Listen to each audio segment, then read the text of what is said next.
एक गाव होते. त्या गावाचे नाव रामपूर होते. ते गाव खूप चांगले होते आणि त्या गावात एक शाळा होती. त्या गावचे एक सरपंच होते. ते शेतकरी होते. तर शेती करून ते काही पैसे मिळवायचे. पण त्यांची एक अडचण होती. त्यांचा मुलगा खूप मोबाईल पाहायचा. त्याला शाळेत जायला आवडत नव्हते. शाळेत जायचा त्याला खूप कंटाळा यायचा आणि शाळेत जायच्या वेळेस तो खूप रडरड करायचा आणि त्याचे बाबा त्याला रोज समजावून सांगत असत. पण तो मुलगा ऐकत नव्हता आणि त्याला कितीही समजून सांगितलं तरी त्याला काहीच समजत नव्हतं. एके दिवशी बाबांना एक युक्ती सुचली.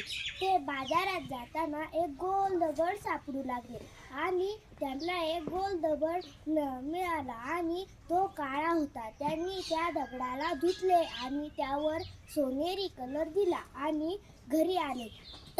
त्यांच्या मुलाला म्हणाले की मुला, हे बघ, हा सोनेरी दगड, यावर लोखंडाला या दगडाने घासले तर ते लोखंड सोन्याचे होऊन जाईल. पण त्याची एक अट आहे. मुलगा म्हणाला, कोणती अट, सांगा.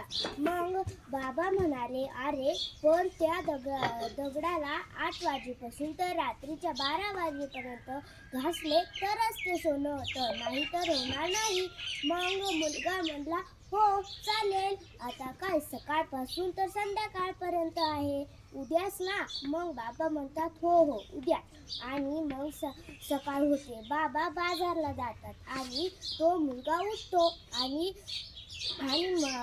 म्हणतो, अरे आत्ताशी तर 8 वाजले, आता वेळ चालू झाली, आपण आणखीन वेळ झोपू, मग जाऊ. मग तो झोपतो आणि 12 वाजतात. मग आंघोळ करतो, जेवण करतो. त्याच्या ध्यानात येते आता 12 वाजले.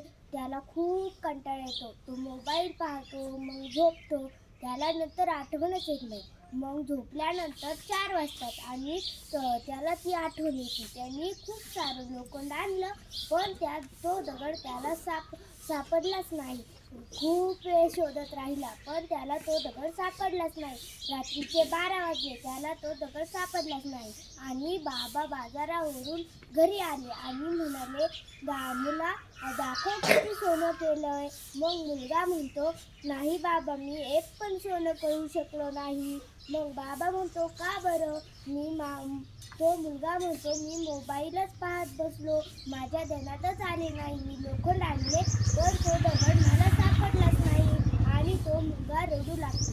बाबा म्हणतात, अरे तू रडला, आता तू रडतोय पण त्याचा काहीच फायदा नाही. आता वेळ तर निघून गेली. आता समजलं का तुला वेळेची किंमत किती असते?